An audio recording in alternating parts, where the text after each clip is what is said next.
I wanna be a billionaire. So freaking bad. Or should we just keep our, our feet on the ground? I don't know, man. I mean, how do you dream? How do you make it materialize? I think we should just keep it on the ground until we hear what our next guests have to say, okay? Good morning. Yes, good morning. The speaker, the motivator, and the trainer herself, this is Murshida. Thank you. Yes. It's so great to see you. Everyone's so cheerful. Yeah, you guys are really cheerful as well. So it makes my morning every time I come here. Because her favorite team lost. I mean, because no, my not team so won. favorite team. Liverpool won. Lost. Hello, 2-0. Okay, never mind. Let's just keep our feet on the ground here. Come back. Alright. Our opening song just now. You know, we're talking about keeping our feet on the ground, and how far do you dream? How do you draw the line? For the last couple of weeks or months that I've been talking about, it's all about empowerment, about achieving your dreams. You can. And I was one of those people who actually believe if your mind can dream, right, and you allow it to dream without any limitations, you pray to God, right, you will get the guidance to achieve whatever that you want to achieve, in this world that you dream about. And I'm a big advocate for that.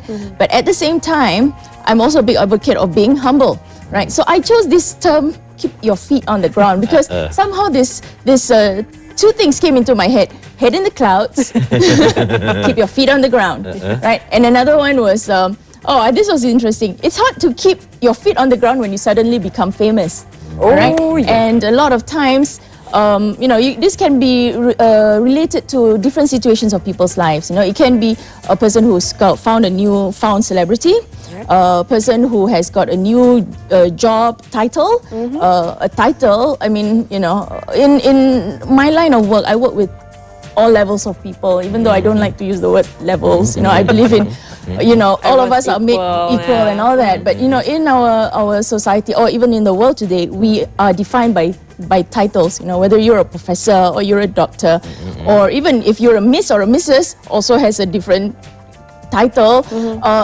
whether you're here in Malaysia, you're a dato or a doctor, people have place a certain level of respect. And when I work with whether you're low levels or you're high levels, I always remind people that, and including myself, that the higher you are in your so-called levels, it comes with bigger responsibilities. Right? It becomes with bigger responsibilities. So keeping your feet on the ground is important, because most of the time we forget. We as humans, we have this thing called the ego that comes in. I got to where I am today because of what I did. I am so smart. I did my research. I worked so hard.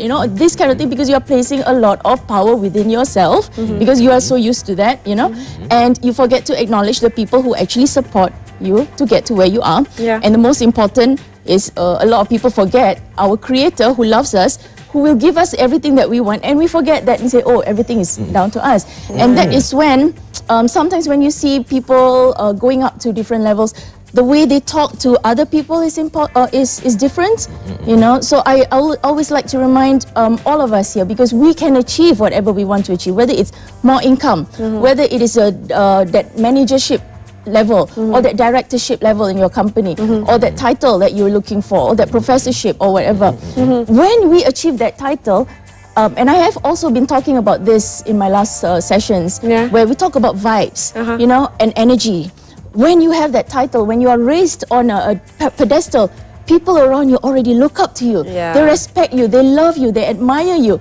That is love giving up from them. And when you give back love, that you do not give back love, you give something that is lesser than love that they give back, people will feel intimidated, they feel down, and that less sense of respect, that level of respect they had for you before will go down. And this will also transfer back to you. So what I would like to say is, for all of us, it's a big reminder for myself and for all of us, that whenever you achieve everything that you have, that you always dream about, keep your feet on the ground, know your purpose. It comes with bigger responsibilities. Now that you have more people coming in and supporting you and loving you and respecting you, the more we should love and respect others and adding value to whatever level that you have to the world. Don't forget the little people. The little people. You have to step to get on your way up. Those days, there was a new situation, right? Whenever someone has an iPhone, ooh, his head was on the clouds. Anyway, how do you balance between being humble and maintaining respect? For example, when a person has position, bosses, for example, they have to have that look, that action look. They have to have it to command respect, I suppose. You know, if they look too soft, people will start stepping above their head. For example, one of the ministers lately. Anyway, let's not go into that. So how do you keep that balance? Okay, now that definition is defined by all of us who said that a person who is supposed to be at the head has to be of a certain look and you have to be commanding. I don't know where that came from. It could come from some old cultures that was transferred from other cultures into our culture. But if we look back into history, if you look back at all the prophets of the world that led significant changes in the world, who spread love and respect and made so much impact in the world, changing people from uncivilization and chaos towards love, towards respect, towards knowing their purpose in this world, in this short world that we live in, you will see that they did not have to be authoritative. They spread through love, and that is even more powerful. And that's why, see, I'm saying it all in one breath. I'm so excited.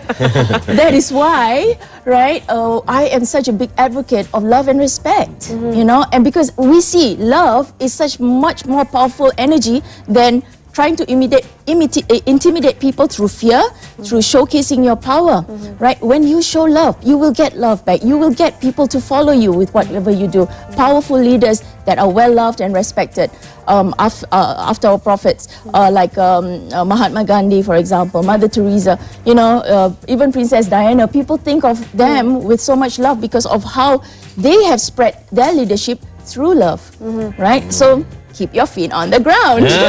So, yeah, but you know, when it comes to, you know, parents and children, you know, the children have big dreams, and you know, mommy, I want to be a chef. You know, and the mom will be like, you know, just take engineering or, you know, medicine or something like that. I mean, I'm sure the mom has her own reasons, but you know, the child has a dream as well. But so how do you balance it out? Love and respect your mother.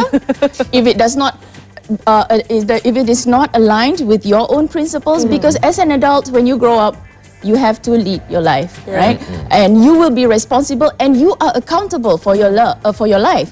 But of course, you still cannot let go of your family because they're your family. So love and respect your parents, yeah?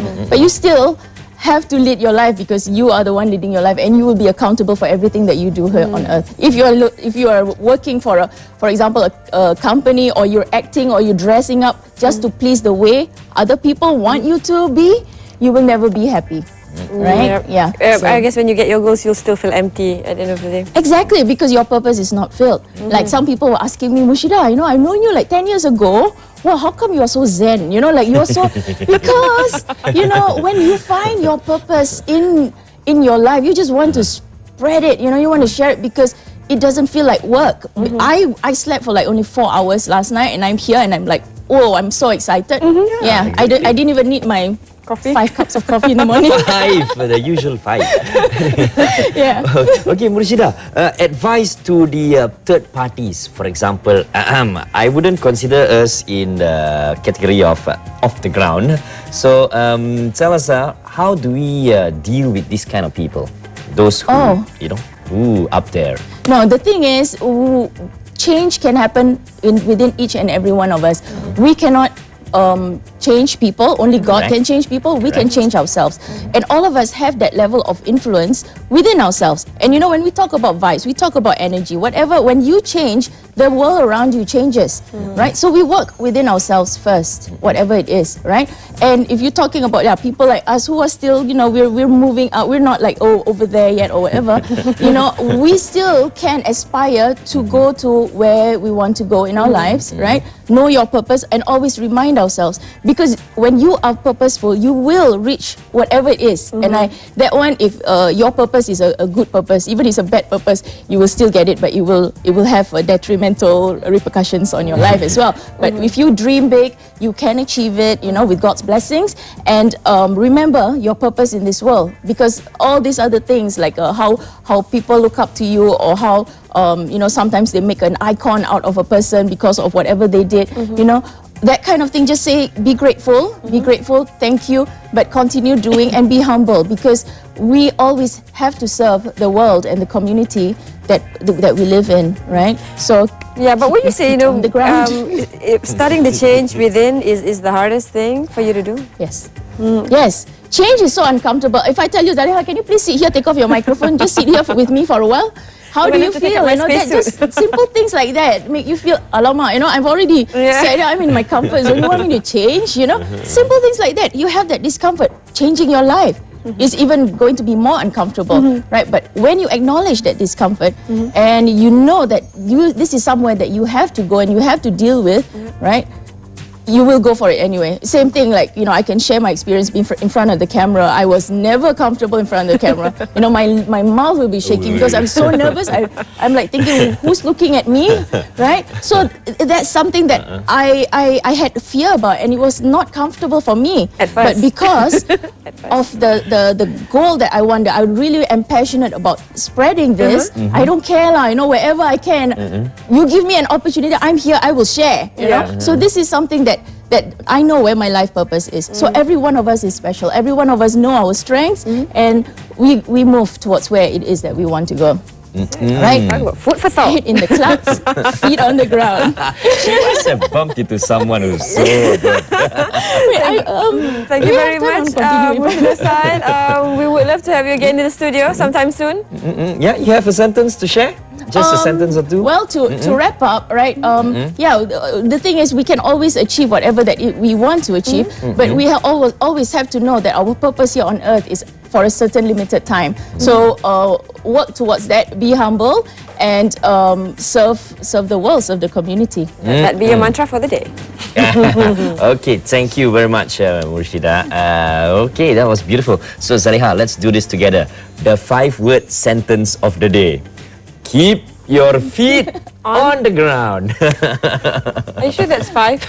Yeah, keep your feet on the ground. Oh, 6, man. We'll be right back. Stay with us.